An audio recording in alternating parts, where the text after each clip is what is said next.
And we're back for real this time. I mean, that's honestly why I call this show a 5% chance of TBD because honestly, you never really know what's going to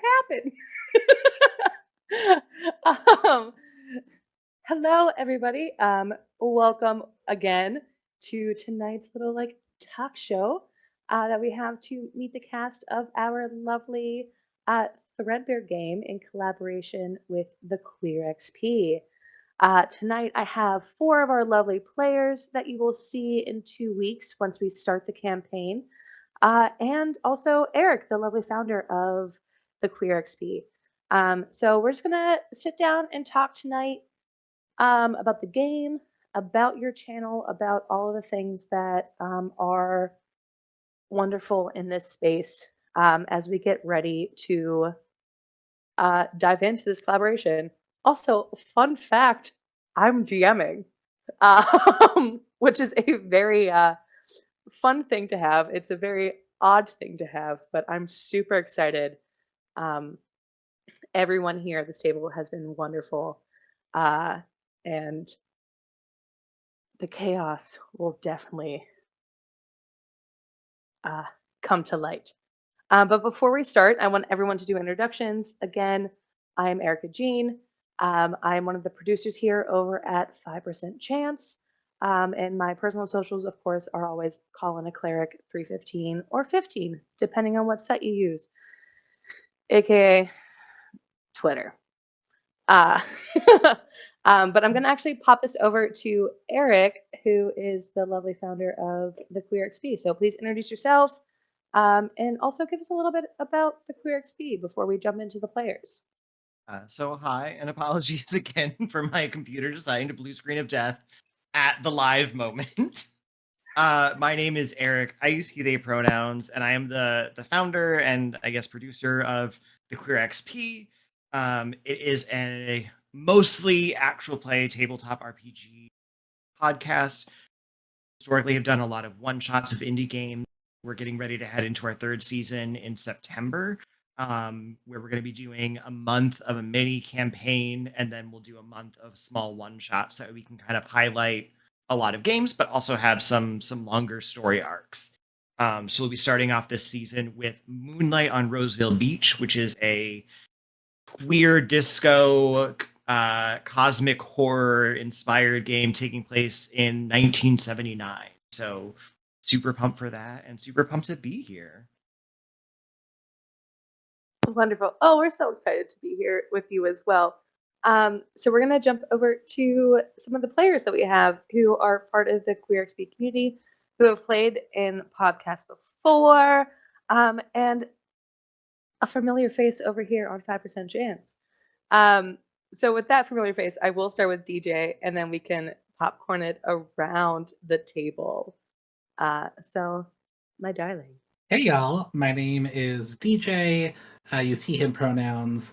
I have been on one campaign with 5% already. I played Hector Salas in our Monster of the Week campaign and caused just utter destruction with magic anytime possible, which was his entire job in life.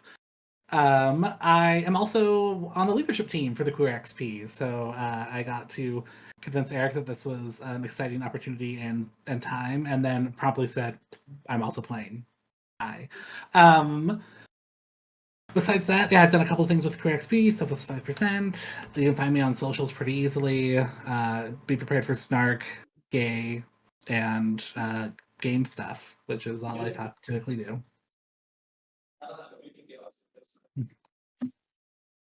And I think I'm going to popcorn it this time. Over to Jason. Hello, friends. I am Jason Larock. I use he, him pronouns. And I'm just a little himbo guy. I do a lot of stuff with Thesperians Productions, which is a entertainment and activism group team from, we're currently based in Albany, Oregon. We do a lot of stuff like Nexus Games, which is our TTRPG live streams that have been the reason why I've kind of gotten connected with QueerXP.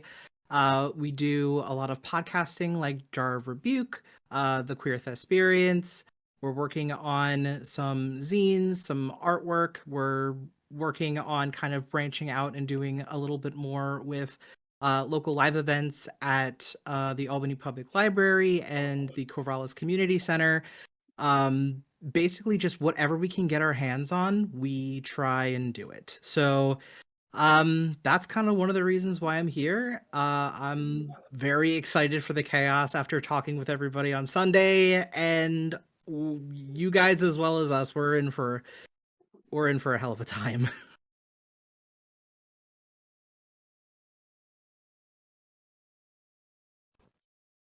Popcorn See, juice. oh, I got popcorn, right? Popcorn to Kai. Well, calling me surprised, I was not ready. But hello, everyone. My name's Kai. I go by Glaciate, 21 Yokai. You can find me pretty much whatever. I'm not as accomplished as everyone here, but I am doing some writing stuff. I play on some games. I will be playing in some future games. I will post them in my socials eventually. But yeah, I'm super excited to be here. Everyone's characters, as far as I've seen, are incredible. And we will be super chaotic here. And it promises to be a lot of fun. This game sounds a lot of fun. Every opportunity to play at the QueerXP is always welcome. And now also playing with 5%, I am very, very honored. But I would like now to pass the popcorn. I know it was a little quick, but hey, what can I do? To the last one that haven't presented themselves. Hello, all. I am Aaliyah. I go by Aaliyah the Sorceress online and in the worlds. I have been I've been playing TTRPGs since high school, which I am not going to tell you how long that's been. I've been streaming for about the last year and a half or so, and 2024 is the year of more TTRPGs. So I have been going along, meeting all these fun and wonderful groups, and it is a wonder to play for both 5% Chance and QueerXP. So yeah, I'm just looking forward to creating chaos with you all. Uh, that is really what we're all about over here, is creating chaos. And a lot of that definitely happens with the these like little mini short campaigns, because you have longer campaigns that you have so much time to create small moments of chaos. No, we jam it into 4 to 5 week sessions. Um, Before we like really jump off, like the main thing that I want to talk to all of you about is, before we get into talking about the game and Threadbare and everything, is what really got you into playing TTRPGs? What was it that you had that moment, you got dice in your hand, and you're like, let's go? Um, and this is kind of a free for all. Whoever wants to talk first, you're more than welcome to jump around. Uh, I won't pick on you. So. Well, I'm a cat. I'll jump in and talk very quickly, very Yes. first. Do it. I'm a theater kid. I grew up in the theater doing volunteer theater and whatnot, just helping out. And I've been producer, stage manager, stuff like that. And when a friend of mine asked me to play, he asked me to come over to his place so we could play Riffs, if anyone remembers that game. And he sold it to me as like, it's like that theater stuff you do, but with like dice, like a board game. And I was in. 100%. From there, I have tried to play any system, every system I possibly can. The thing that will get me at any time, at any table, is dice. I love rolling dice. Dice games, more dice, any mechanic where it is that you can add dice to your roll to roll tons and tons of dice. Love it. I'm in. I have to introduce you to the game. Yeah. And 10 million HP planets, where it's so many dice. They have an entire Google spreadsheet that will calculate how many dice you're rolling, and your goal is to literally destroy the planet. I guess that begs the question: how many dice do you have? Like sets of dice? Well, there's Uh-oh. one, there's two. I was Are you expecting a giving them giant. I was everything? expecting a Got a bag. bag. Got little jars. They're just around. These are the ones that are within hands distance. I keep the really big boxes in a closet off the main room. I love that there was plural, big boxes in that statement. That is fantastic.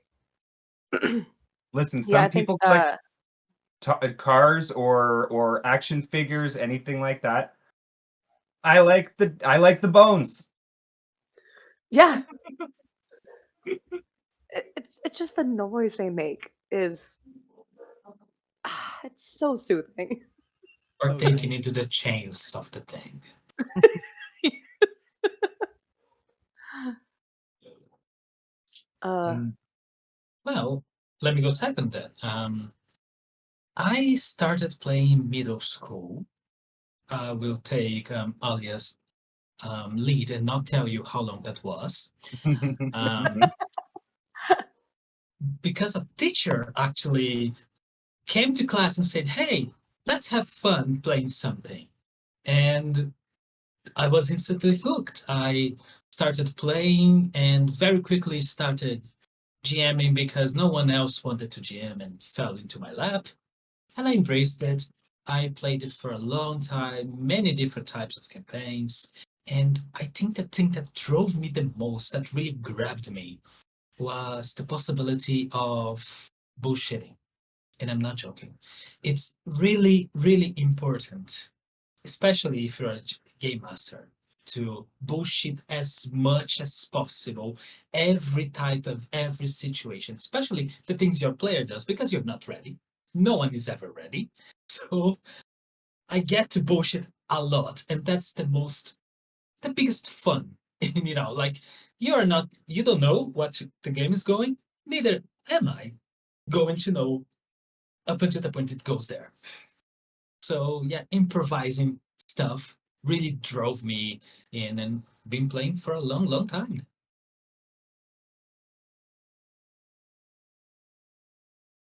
I guess we can go in reverse order this time because I'll go next. Uh, I was first introduced to TTRPG games, I want to say 8 or 9 years old, and it was a one-off thing. There was an old box of pre-designed character sheets that my uncle had in just like a closet at like a beach house of his or something. And he sat down with it was me, my sister, and some of my cousins, and we all sat down and we ran an impromptu dungeon. Didn't know anything about the characters, didn't know how to play the game, and he kind of walked us through each of the steps on how to dungeon delve and basically how to run combat. And for the next however many years it was, I thought about that just about like every 5 years. I would think about, when can I do that again? I really like that. When can I do that again? And it was a similar situation. It wasn't until, high school into college that I met people who also, knew the rules, who knew how to create character sheets, that knew how to run games and tell stories. And that was something that I had desperately wanted for all of those years. And I finally had it. And now I can't stop doing it. And I love the character creation, I love the world building, I love just getting weird with it and making games and sessions as difficult for your GM as humanly possible, but like in a good way. In a good way. I know I'm getting an evil eye from my partner who was also my GM for a game once from I'm getting a stink eye. But it's one of the best things to kind of have that inter-party banter with your party members, with your DM, and especially if you're streaming it, making it entertaining for everyone who's watching it so that they want to go and pick up a game and they want to roll dice and they want to have shenanigans and cause chaos and all the bullshit that they can come up with.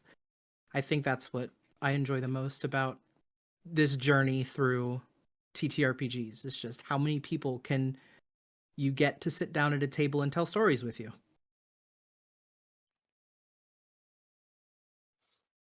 I think for me, so it started middle school for me as well, and I was a theater kid, a band kid, a choir kid. Like it was just like, yes, you do all of the things that mean that you will enjoy this, and it was true. But again, college was the time that I met other people who also did this, who were played in the same way. I will always identify as like a role play forward player. Like there are some people who love to min max, and it's the efficiency of their role. I don't care. Give me a weird hook to a character, and I will run with it. And I mean, Eric has GM'd a few things for me, and it's always like, "What's this character?" I'm like, "This is the idea. I have nothing else. I'm gonna make this work, but this is what's happening." Um, Even brainstorming for this game, I was like, "What would be the most chaotic thing I could do, and can I make it work?" I have to talk to Erica Jean a few times to make sure that this works in the campaign. And then I promptly fed her more ideas for terrible things that could attack us because it was just funny. If I can make myself or other people laugh, I have done really well, in my opinion, as a player. Um, yeah, I mean, I've played characters that had like an 8 constitution in Sidewinder and had to make up reasons why they were so sickly. I mean, I've played the Jellicle Chance, which, if you don't know, is the Cats TTRPG. Like, yeah, that Cats. It was chaos, and amazing, and that's what I live for. Is that opportunity to be like, why would you ever think this, and how did you make it work? Because it somehow did.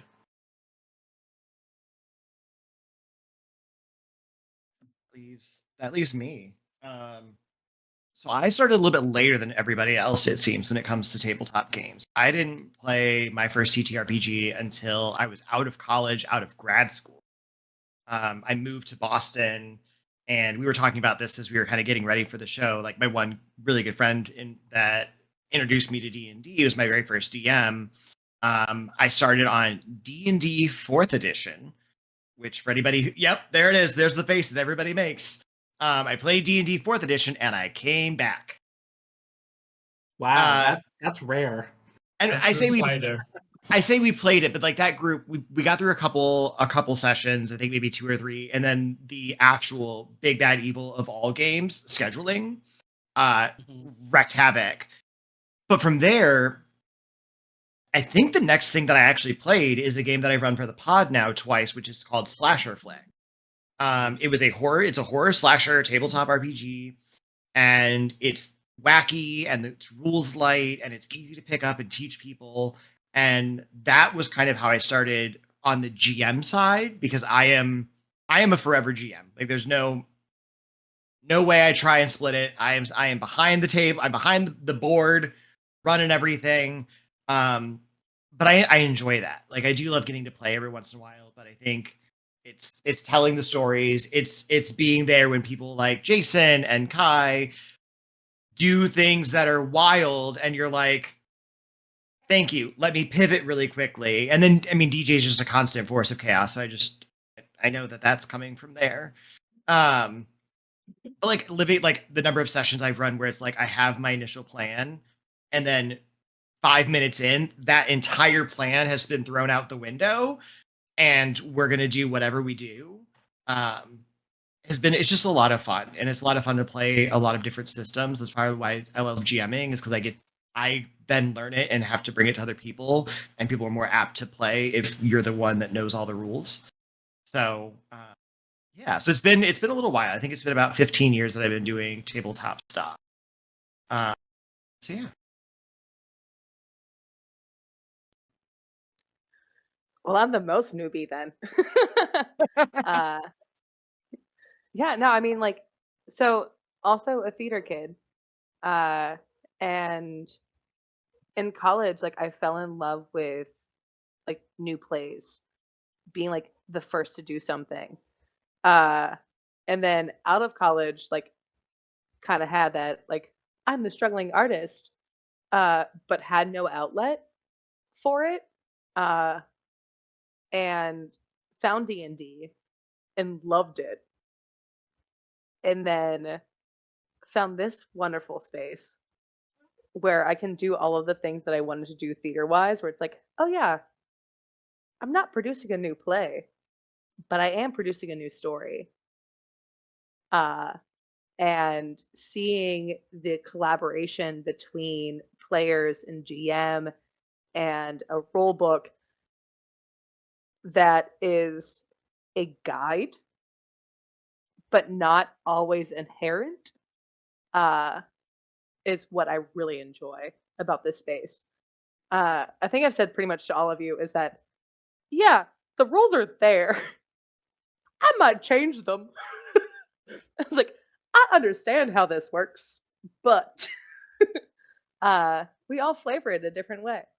Which is also what I love about the TTRPG space of like of playing games, that everyone has a different perspective uh, in the games they play. Um, so with that said, also this is a kind of a pivot, but to Eric first and then the rest of you, because we all kind of started at probably playing home tables uh, and home kind of games that really like got the the spark going. What drove you or gave you the passion to be like, no, I need to put this on the internet. I I want people to see these stories. I want people to experience what my players are experiencing. Um, so yeah, so I'm going to start with Eric, and then and then we'll pass to the players because you've all done this before. So I just I mean, I'll so start with, Eric, you know, go I'm ahead. a narcissist, so I just feel like everyone should um I don't know. I think for me, it's the pod evolved and like doing tabletop stuff online actually evolved because I was Twitch streaming, which started during COVID because I needed to do something because I couldn't leave my house for several How we months. all started. Yeah, how most like so I started doing Twitch streams, which I really enjoyed, like playing the video games, building community, having that space. And then as like people started going outside again, like there was that bit of like it was a struggle to for me to like keep a schedule because I was like, oh, my priority is going to be going out and doing stuff with my friends or going out and being back out in the world again. And that also I think reflected in like people coming to my stream as well. And you know, after like 2 weeks of like two people in your stream over the course of 3 hours, like maybe it's time to reevaluate because I don't have the energy to really beef this up and make this into something and really turn it into a big thing in the way that would get people coming back and me be able to keep all that consistency again. Um, and I was talking with a friend. Actually, I think I was talking with Mackie, who we've talked about prior to this, who's been a semi-regular over on our pod. She's a delight and most chaos gremlin that I've ever met in my life. Um, and like she was like, "Oh, have you ever thought about just like doing a podcast?" And I was like, "Interesting that you would say that." And so then from there, like once I get an idea, it was like fixation. Now I have to learn all about it, and can I do it? But I think it was for me, it was a way to still tell those stories, create space for people. I really love that I went with the name the Queer Experience or the Queer XP because I wanted that space for people to come together, to be able to play games, to have that safety, to have that inclusion, to know that they're always welcome at our table and will have a good time and not have to worry about other things. Um, and so from there, it just kind of kept spiraling until now. We're headed into season 3. We're now doing collabs where I'm back on Twitch again. Uh, but yeah, it literally started from Twitch and needing some space to just do something into how can I continue growing this community that came out of that Twitch world into something that makes sense for the way that I'm trying to kind of live these.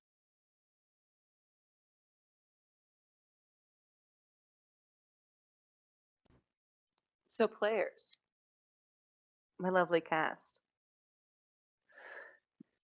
what gave you the need, the want, the inspiration to join in on more of like the public sphere of playing through podcasts, through AP streams like this.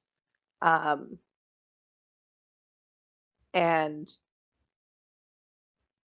yeah, I think that's kind of the end of the question.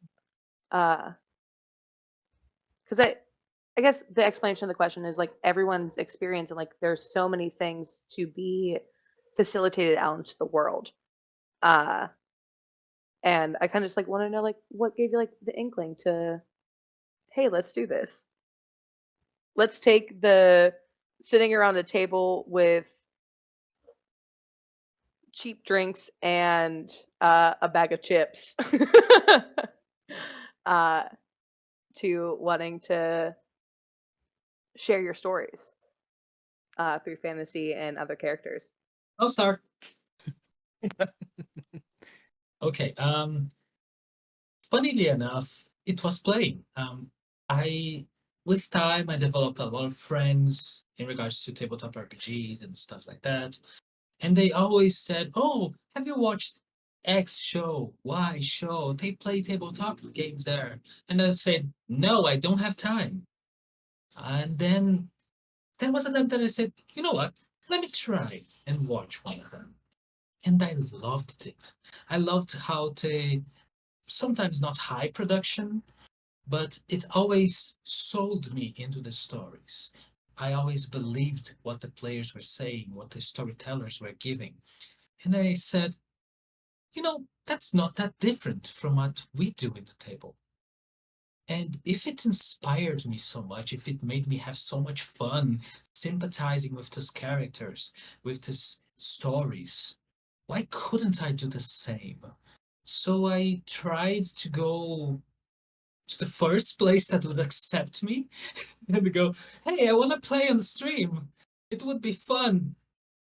And then I got rejected a bunch, and up until a point, and I actually started. I played once in an actual play, and then I found the QueerXP and it said, "That's a different take to playing. Let me try." And it was a lovely time, and here I am still playing, and I hope to continue playing even more. I have many expectations. Okay, the three of you. If none of you speaks, I'll pick one. I can talk. I just didn't want to be first. I wanted to let you all have the experience. Mine's oh, and now so I've forgotten the entire story. I've been like trying to rehearse in my head. Like I say, I come from a theater background. I was backstage. It was musical theater in Alberta, Canada, and I don't know if any of you or our audience knows anything about population density in Canada or Alberta specifically, the environment, but there's not a lot of role players out there. It's and so in my life, I ended up moving to the West Coast, Vancouver, and found some more people to play games with, but ended up in the forever DM position, always setting up games and playing for my friends. Um, Ended up playing with an old friend of my brother's from university, Roz Young from Quest Keep. If any of you have seen her or done that, she's amazing. So ended up playing a couple of like a small mini campaign with her and them, and it was a blast. And so I've been following her career going through and doing Quest Keep and being a DM there. And this has sort of like come up and been a thing, and it's just been like, well, maybe I could try that. So go ask some people, hey, can I play? You play a couple, you get on a couple of more, and that's you keep doing. Um, and it is a wonderful, wonderful break to come play at other people's table rather than trying to juggle the chaos myself. It's like we love Questkeep here, so they are fantastic beings. Oh, they're just wonderful. Oh yeah. But yeah, no, I mean it's the I understand that feeling of just like kind of being that theater can be like, yeah, let's go. Let's just figure it out and uh figure it out and find out. Uh all right. The last two of you. EJ, do you want to go or do you want me to jump in? Why don't you go first? All right. I think my doing AP streams was uh a what the hell kind of thing. It was an idea that a bunch of friends of mine and I had uh just like a why don't we? We're all actors, we all are gay as hell. We want to, tell the stories that we want to tell, and we want people watching it to go, hey, you know what? I see myself in this character. I see myself in this character. That story resonates with me because I know there are a lot of AP streams where it's like you watch it and you connect with a character, but they might not necessarily be queer coded, or they might not be neurodivergent, they might not be disabled, they might not be of a marginalized community. And we wanted that to be first and foremost our priority when streaming, is making sure that the people watching see themselves and know that these characters are for them. So that's kind of why we started. And since doing that, it's just kind of been a desire to go onto other streams with other people and bring that same kind of energy, where I want to bring a character that people can look at and go, yes, that's me, and know that my portion of the storytelling is directly for them, is to go, hey, I see you guys, I know what you're feeling, I know what you're going through, I know you've experienced these things, me too. And here's a character whose storyline embodies that struggle, or that euphoria, or that coming to kind of connect with themselves. And I think actual play streams and podcasts are really, really great, especially for the overwhelming number of LGBTQIA plus people. And you know because it's that fantasy of being able to do something that we can't do in our day to day. So having that connection through the screen, or through Spotify, or through you know whatever streaming app, or whatever you're listening or watching to, that we see you, we're here for you, and we're creating these things, and we're having fun with you. So I kind of came to this through Eric, but not because we knew each other, but just because we ran in similar circles professionally. And then was just like, oh, well, they're fun. Sure. What's this look like? Um, but it also came at a time where I quit my career. I'd been working in higher education for over a decade, and I have degrees and all these things, and it finally come to the point where I was like, well, I can't do this anymore. So I started working from home, and then realized, oh shit, I'm just locked in my office all day working with no outlets anymore, and I need to figure out how to be creative again and all of these things. And Eric cast me on a couple things and let me just start having fun again. And I had to weirdly, as I'm listening to you all, I'm reflecting on this was almost a weird thing of therapy for me, which is all tabletop games. But just relearning as an adult how to make friends and come together. And I've never played at a table once. I played one game out of all the ones I played with QueerXP where I knew someone before I played with them. Every other time has been a new experience and a new table and a new group of people, and somehow we make it work and it meshes. And it's the first time I was here on 5%, Erica Jane said multiple times, to the crew, just you all seem like you've been playing for years together, just how fast we mesh and meld. And I feel like that's the case the majority of the time. For me, being able to be in an all queer space to explore this too meant the opportunity to do in-group dialogue and all these things, and really critique where and how I'm doing things. Am I doing this for me or my community? Am I doing this for others? What does that mean? Which lens? Who am I performing for? and screw it, I'm performing for me now.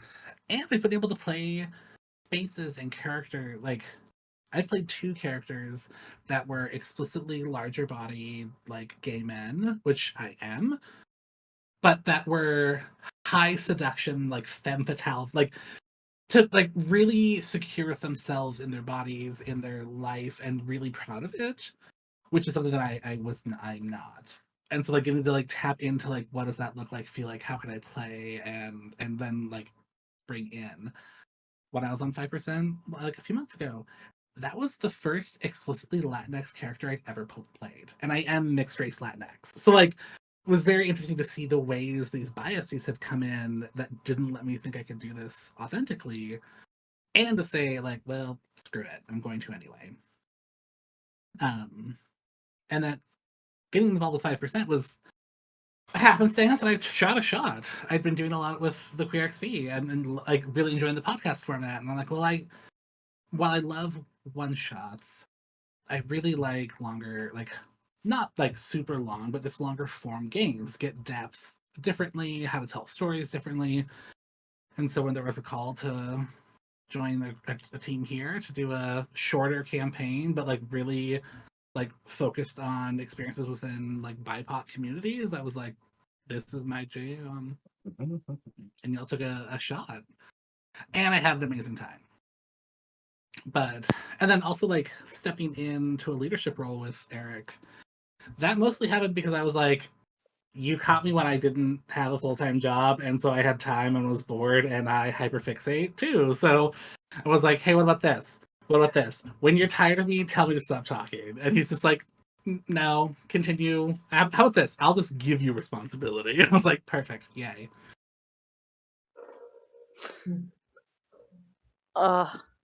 I love it. I love hearing all of your stories of how you got into playing and into uh telling your stories and giving space for people that may not have seen it before. Uh because that's a huge thing is that I mean there's especially now like in media um and in things where it's like you have this experience as a person, but how can you relate to it? Uh, and it's very interesting to see and to hear these stories and to be like, to going into this game where you created exactly who you want to be in toy, stuffy, sock, and plastic forms. And the amount of backstory and appreciation that you can see with playing Threadbare, because yes, now we're getting to the game, uh, of the stories that you have created for each other and created for yourselves is so amazing. And I love them. Uh, each of your characters, which we will go into a little bit um, about them in a second. Uh, because this game was, for a little bit of backstory, to kind of like shift gears a little bit of how this came about, was, as DJ said, uh, came to us after or in the middle of the Monster of the Week game that we had that finished towards the end of like April, May ish, um, of the opportunity of collaborating, where I started talking with Eric about different games that they wanted to play on the channel. And immediately within the list, I saw Threadbare and like, yes, I saw the name. I saw what it was about. It's like, I don't care how hard it is to learn. That is calling to me as a GM. Uh, because it gives so much opportunity for so many different themes to be explored. I'm going to pass it off to Eric as to why this was a game that was at the top of your list of how it could be a great collaboration between the two of us? Yeah, I think for me, one of the things was it was at the top of my list at that time because I had just purchased it maybe like a month or two prior. For the audience out there that has not interacted with me as much, I have a virtual games library that is it's disgusting. Um, I buy bundles on itch like it is my job. Uh, there are so many. I think the most recent one I bought was like a bundle for Palestine that had like over 500 games in it, and I bought it for $6. And so I have tons of games at my disposal, and I had just been to PAX East right before I think DJ brought this up to me, and there was a couple games from that I had bought physical copies of, and Threadbare was one of them. Uh, and so for me, I saw that at PAX East. I saw the cover, which is a bunch of like wild looking steampunk. Oh, Beautiful. yeah, the It artwork is is a beautiful cover. so. Everybody was like, "Don't judge a book by its cover." No, when I walked through a tabletop library area at PAX East, it's like, here's our 100 games we're selling. Your cover is what catches my eye, and that cover caught my eye. And I think when I was sending games your way, I did try and keep in mind what would be easy for somebody to learn because I didn't want to send something with like so many rules because we try not to do that as much on the pod either. Um, but it seemed something that would be fun to pick up for folks. I knew that people would have fun with the premise of playing a toy. And I think that there is a lot of ways that you can bring some not even queer codedness or just codedness to it. Like you can bring a lot of your own stories into some of the ways that these toys are written and the way that this game is written and talk about things in this fun, silly kind of metaphor. And I thought it would just be it would be something that would be a lot of fun for a live stream, especially. So that was kind of where my brain was at, is like partly it was at the top of my list because I had just bought it, so it was fresh. But I was really excited to see this game be played in some capacity. And I forget what what options I sent your way, but they were all things where I was like, I just want to see these things played. I want to see them out in the world. Um, Regardless of whether it's on my pod, it's like something I've run on my game, or if it's something that's run on this channel. Like I just want people to see this game because it just seems so just awesome. And it really is. Like it's so uh it's so fun because it gives so many liberties to how you can play things. Um I know like whenever we were like originally talking about characters, I'm all about flavor and making sure that everyone is playing exactly what they want to play. Where I think out of the four of the players, three of them chose the same form. Like, okay, cool. I like this idea for a character. Let's see how we can flavor this differently. Uh, and and that's like kind of like what Threadbare gives that ability to do, of being able to swap things and like kind of having that initial like idea and then go, okay, well, this kind of fits. And they go, yeah, but what about this? Or let's see how this could also fit, um, to play different things. Uh, and I think this is kind of what I realized we actually haven't really talked about what Threadbare is as we go into diving into this game. It's like Eric, as you mentioned, is like it's all about playing toys. It's playing toys in like that post-apocalyptic, um, steampunky. I think in the book it calls it Ditch punk. stitch punk. Yeah. Stitch punk. Yeah. Um. So, which immediately, whenever I saw that, all I thought about, which I think you actually put into like our initial conversation, was the movie Nine. Um which not many people know about, but was such a great animated movie. Um, Probably 2010, I would say, when that came out. Uh, but brilliant, and like that world was just so magnificent, and like I still have like those images in my head, um, remembering what that looked like.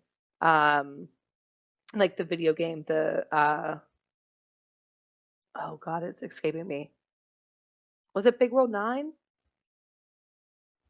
Or Little Big Planet. Hmm. yes, thank you. Uh, Little Big Planet. Um, where almost every move kind of like cost you a little bit uh as you travel through. Um, so like starting with that kind of overall atmosphere, and then also thinking like steampunk post-apocalyptic kind of, not Mad Max kind of situation, but there's a show on Netflix. It's like The Last Survivor or something, that where it's a very like comedic show uh that not many people have watched. The Last Um Man Alive? Or he Last wears Man like a on Earth? Hawaiian shirt. Will Forte? No, not that one. It's something different where it's like but yes, kind of that feel almost. Uh to then equate it to toys and in this world. And like thinking about Threadbare, where it's a broken world, and like your toys are going to be fixing something or finding a solution to something. Uh which is why like whenever we went into session 0, the world that I was building depends so much on the characters that you gave. Uh to find those threads, pun not intended, uh, um, between everyone, uh, to kind of create this, which, with that very long-winded explanation, is kind of how I'm getting into you describing all of your characters in the world that we've built, um, together. And there's the themes that have come across through our session 0 are absolutely fantastic, but I want each of you to kind of introduce a little bit about yourselves, and kind of not just like the character that you've built, but how you found it through reading through the book itself as well.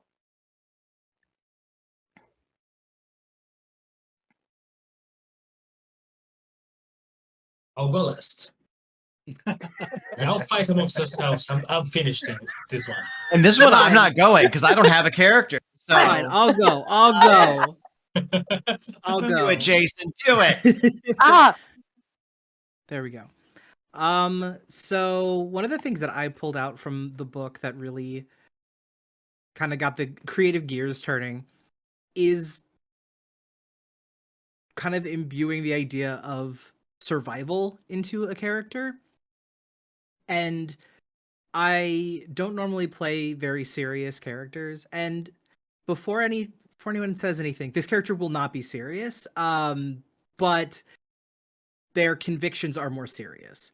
And I think what I really like about this is, how do you take the ideas of like an apocalypse, a doomsday, some kind of situation that has consequences on your ability to survive, and how do you put that into a toy, in the sense that how does that affect a toy in a way that isn't, I guess, super existential like some people in the party, but how do you build a character's kind of morals and values based on the apocalypse? And I think that my character has taken these situations and this environment that he's been thrown into, and has gone so far into being prepared that it is kind of scary, and is a certifiable doomsday prepper, and that is his whole thing, is making sure that the people around him as well as himself are kitted out, are prepared, and have everything that they need for every kind of situation that could possibly happen, even though it is 120% not likely to happen. He believes that it could, so why not be prepared for it? And I want to bring that level of chaos as well as that manic energy to this character. And I think in terms of design, I've actually got a Photoshop canvas up to try and figure it out. But just like think if you took like Tinker Toys, Bionicle, Legos, one of the old like mice for old like desktop computers that have the little rolly ball in it. Like just think of all of those different things and mesh it together and then stick a Tamagotchi on top. So it is manic energy fueled by a Tamagotchi. Manic energy Oh my fueled by a God. Tamagotchi is a band name. You know, no, it really could be. If that's not anxiety doomsday prepper energy personified or toyified, like I don't know what is. Yeah. Yeah, I mean, because the amount of yeah. stress, I was gonna say the amount of stress I felt trying to care for a Tamagotchi, I can't even begin to imagine how a Tamagotchi fueled doomsday prepper is going to induce stress for everyone around him. My parents stopped buying them for me because they all died. Oh, oh no. It's like I think it was like the third one. They're like, you can't. Yeah, I was like, but I know this thing as well. I was about to say exactly that. A character that has a Tamagotchi heart. Yeah, that thing is anxiety incarnate, Mhm. actually, implasticated. Oh yeah. I love it. I love it so much. DJ, are you ready Yeah, or I'll go. So I had the problem of too many ideas. Like I spiraled so hard of like, it could be this, it could be this. I sent Eric like 2 or 3, like, here are some of the most flushed out ideas. Help me refine my chaos. And then anything I didn't use, I just sent to Erica Jean being like, I don't know how this should show up, but if you want it, here's an idea of a character. Or, Furbies because they're terrifying. So part of why if any of you remember the game, I played a lot when I was younger. It was called Cooties, where it's like a board game where you're building like a little cootie bug. So it's like a Mr. Potato Head, but like bug form. And the object is to like roll the dice in the right way to build the cootie. But the whole post-apocalyptic stitch like punk idea of like, well, what happens when you don't have all of your pieces and you're trying to find literal things to fill the holes in your body? No pun intended. I saw that laughter, Eric. But I know what you're talking about. I would never. it wasn't until our session 0 when I was like kind of getting pressed a little by Erica Jean, just being like, here's a question. But I was like, oh, I've created a character that is the epitome of my people-pleasing incarnate. And just like, so my character is, his name is Cutie, the cootie. It's going to be so fun to listen to me talk all the time. But as simultaneously trying to find pieces of their missing self or other things that can fill that void, while simultaneously like trying to be everyone's friend because they are terrified of being shunned and alone. So again, the theme of therapy apparently came up and I did not realize it. It always does. It always does. But really, like, when I built the character, what the joke was that brought me to this character was like having a character that was emotionally unavailable enough that they would literally change their features to showcase their emotions. So like just like having the Mr. Potato Head angry eyes that they could pop on when they were in a bad mood, like to me was such a funny bit. But I was like, well, I'm basing this entire character off of that bit now. And that's how I develop character creations. But it wasn't until like talking with this group and seeing really how they're gonna fit in with like the society and all this that I'm like, oh, it's a mask. Everything's a mask. There it is, like deep down lonely and sad and trauma filled. Great. I've made every one of my characters into this cootie bug.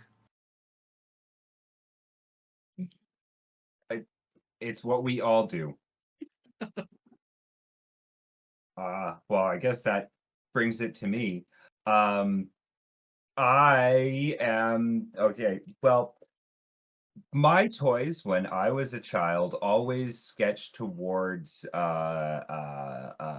dolls, action figures, Legos, creating scenes, stuff like that. And so I always had tons of like the popular TV show toys, He-Man's, She-Ra toys, an occasional Rodimus Prime, all of those types of things.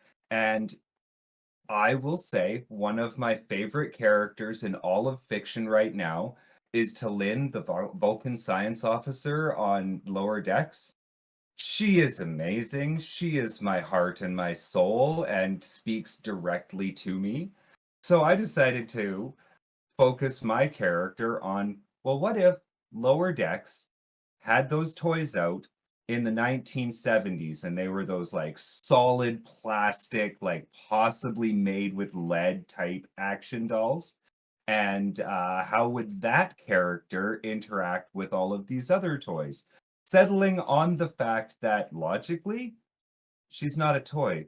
She's waiting for her starship, and she will explore this new and vast land, helping out the people that she can find in the name of the Star Union until her crew comes back and finds her. So, naive and delusional, like most of my characters that I play. Well, pivoting from naive and delusional. Um, well, I had the benefit of hindsight. I've got a few informations about the other characters before I was doing mine, and it did not help at all because I looked at all the playbooks and I said, okay, what do I do now? Because I have a idea for literally every single one of these.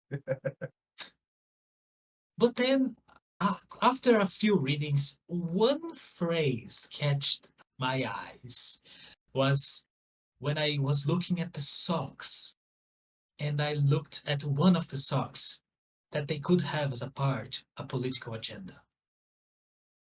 When I saw that, I said, okay, that's it. I'm doing that.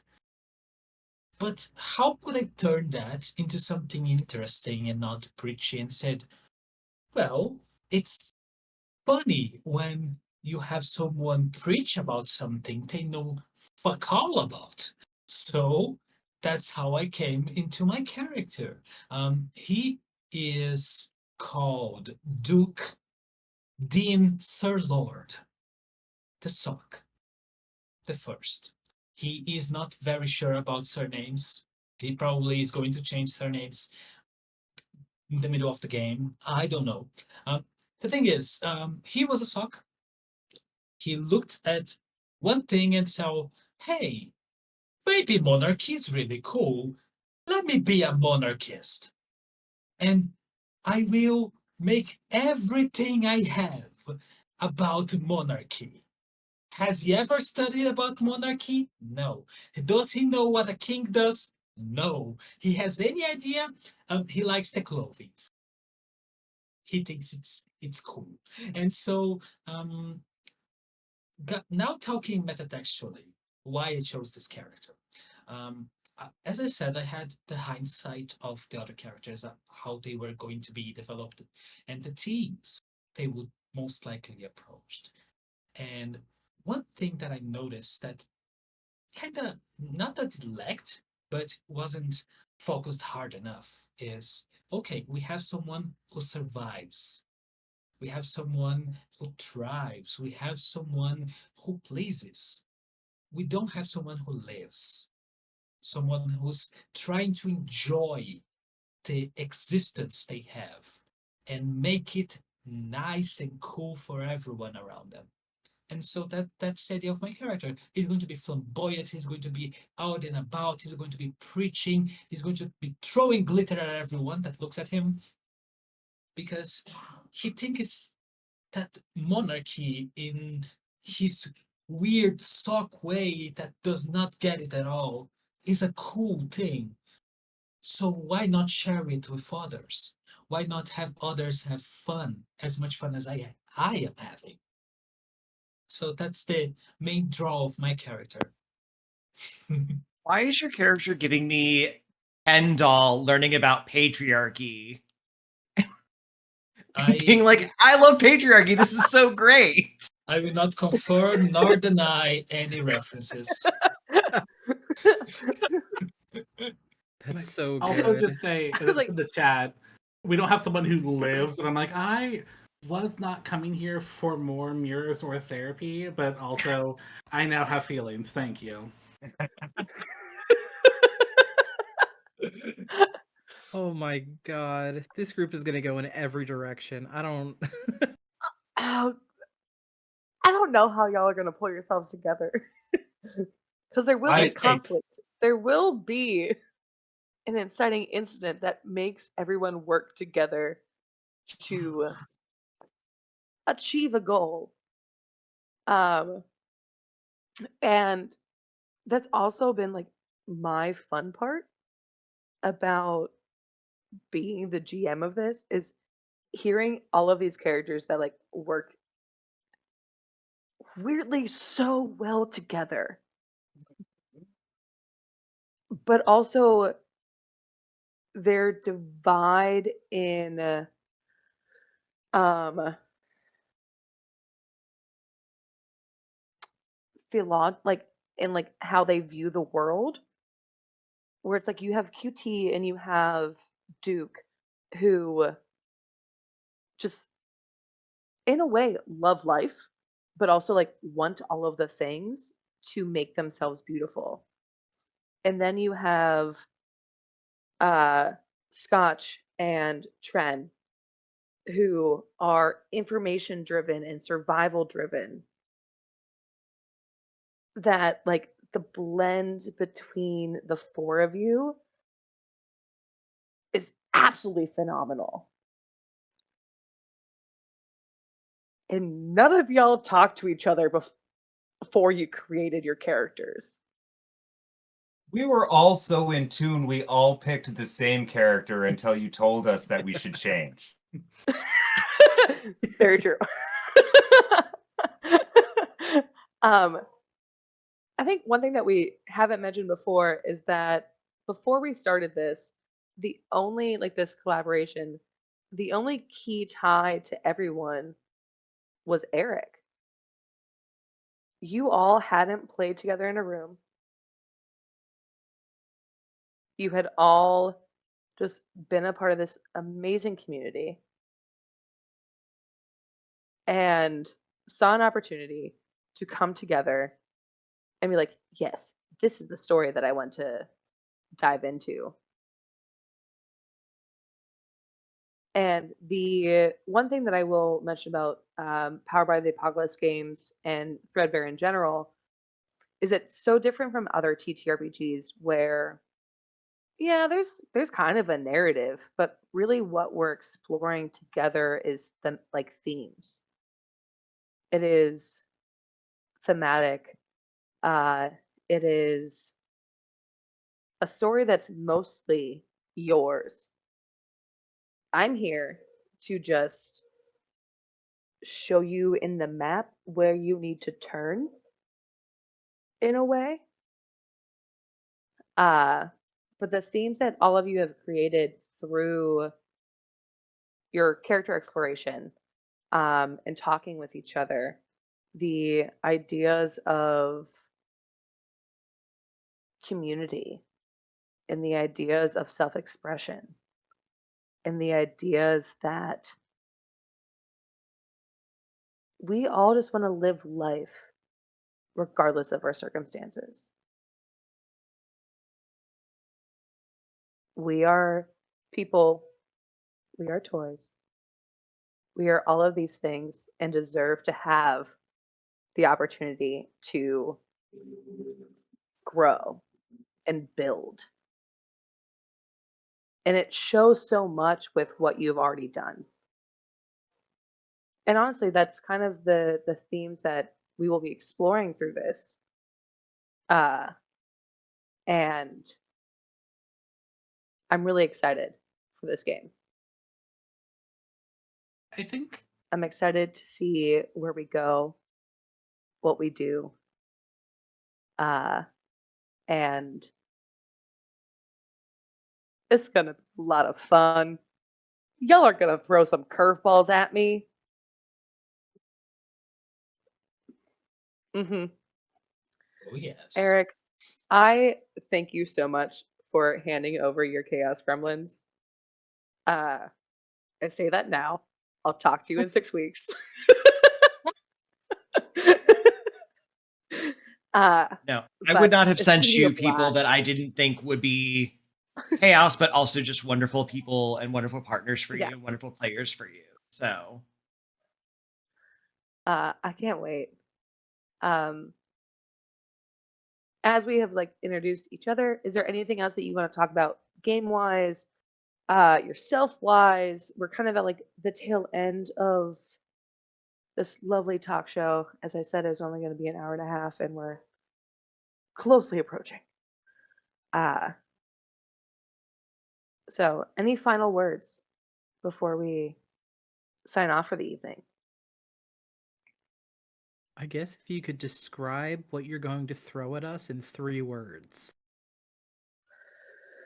If you can Um, narrow it down to 3 words. can I narrow it down to 3 words? Um, oh,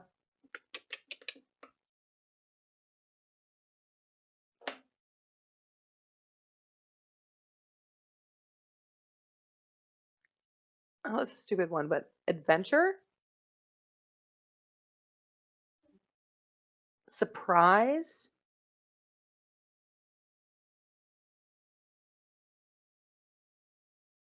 and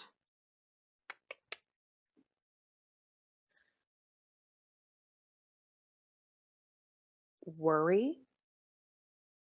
Oh. Oh, oh Okay. I was on no. board for 2 of them. Yeah, you had me in the first half, not gonna lie. Oh come on! Are you saying that she has us worried now? There's gonna be there's definitely some I'll put it this way, the worry comes from all of those wonderful ties that we talked about during session 0. Uh of course you're going to have an adventure, which is why I was like, oh, it kind of is a throwaway. Um and your surprise is how I tie it all together. So, as we just like talked about like themes we're exploring. So, um I'm looking forward to this very, very much. I think it's going to be a great story. Like I said, it's mostly your story. I'm just here to like toss in some things. Uh, but any other questions? Any other concerns? Now. One thing I want to just kind of say, and not to, that I will not talk long about this because I want to bring things down, but like you talked about like these common threads that we had all kind of developed, but not with each other, and they all somehow Hmm. match. I think those are things that you touch on, which are like, I would argue, like inherent to like queer experience of what it like wanting expression, wanting safety, wanting like all of these things. And so Hmm. I think it's kind of what I was hinting at when I talked about like what it means to be able to talk in group is we didn't necessarily have to have that conversation of like, here are things that are important to me, because we have at least this one connection point, maybe more, but Yeah. that has an interesting foundation. And it's something that I felt when I played with you all at an all BIPOC table as well. Like there was this level of like connection point already that made the storytelling even easier, because we Mm. didn't have to do as much of the like how do I explain this in a way that is accessible to the table? Like we have a sense of shared experience and language, even though they're not the same between the four of us, but similar enough that we can probably pull on, that we will all find meaning within ourselves that can connect well. So I think that that's part of the excitement I have about continuing to play at queer tables, is that Yeah. like, yeah, all of those things you touched on. Yep. Because that's experiences we probably have as people as well, and wanting those things and curating spaces like this. I believe it's a thing that's going to be nice. It's because all of our characters have different themes, but we'll be playing together. So every character is going to explore the themes of others, even though they don't exactly were conceived thinking about those themes. We are going to see characters that are so focused on survival being clashed with characters that want to be flamboyant and live. We see characters that are so driven by their notion of duty actually be faced with someone that actually wants to be pleasing and easygoing, and so on and so forth. We have many different types of dynamics in this group. It's so enticing, so exciting to see the possibilities that we're going to have. I am really excited, exceptionally for that, because it's so nice to see a story that's going to explore so much. And of course, the trauma. I can see it. I can smell it. But but I also I love how where this is going. Yeah. I'm excited to see where this is going, and I appreciate that all of you trust me enough to facilitate this story. Uh, and that means the world to me, and I hope I do it justice. Uh, as also someone that is in the queer community, but to tell different experiences from someone that is from different walks of life that are different from my own means the world. So, thank you. I appreciate you all. And I think we're going to do another sound off of where people can find you before we say goodnight. So, we're going to reverse it and start with Aaliyah to just say your final thoughts and have a good farewell until the next time we all meet. I am absolutely excited to see where all of this goes and where all of these wonderful characters both meet up and what they do in this weird world we're going into. I am Aaliyah the Sorceress. You can find me around the internet at either the Sorceress Aaliyah or Aaliyah the Sorceress. Mostly active on Twitter, although I'm trying to get to that other blue one that everyone's talking about. Yeah, and we will go forward. You will hear when we're doing our games, and I'm looking forward to it. And we will go to DJ. Sure, we can popcorn Sure. this way around again. Yeah, DJ Kelly Katroki. You can find me mostly lurking on Twitter and engaging with the QueerXP on Twitter. I'm at DJ_KQ, or you can find me on Discord. Honestly, because of my involvement with the QueerXP, I've gotten very into that now, which is interesting. But at Shinsei Durhal. And I am really excited. For this game, as we've all said multiple times, but part of it is like I still am getting excited to meet my other players. Like we've had a conversation about this, and we're like, yes, here are our ideas, and how, but like being able to like get into the nitty gritty of role play for me is how I like in a weird way I make meaning. What does that look like? And so I'm excited to have those opportunities with each of you to be able to really have that exchange of like ideas of fun, of tension, of all of these things that are going to make a really juicy story for ourselves and everyone else, but also like care and meaning making of who we are too. So I'm very excited for that. And we'll go, Jason. All right. And I guess one last time, I'm Jason Larock. You can find me on social media at J_SON Larock because I'm original. Um, Pretty much anywhere. I'm not normally on social media as often. I probably should come back from my little mini social media hiatus so you can see all the cool, fun things I love gushing about.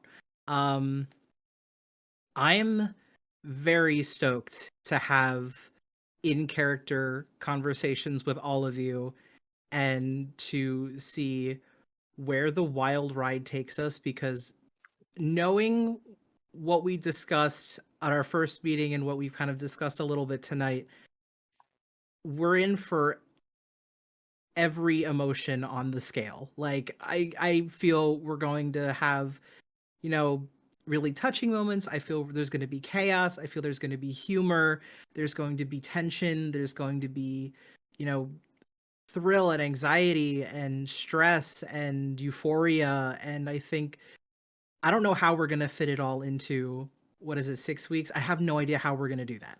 But that's the joy of something like this. You never know until you're in it. So I'm very excited to get into it. And then I guess who's last? Kai? That's me. Yes. You can find me at Glaciate or Glaciate at Discord. Don't try to find me at other places. It's all in Portuguese. None of you are going to understand shit. So, uh, but yeah, I am really, really excited about how the themes of our characters and how we're going to explore this world. Because we all talked a lot about our characters, but we know nothing about the surrounding areas, how we are going to explore, the people we're going to meet. I am really excited to understand about the story, how we're going to play out, what we're going to do. This is the thing that is drilling me the most in my mind, what I'm most curious about. And yeah, I'm really happy to talk and can't wait to get started.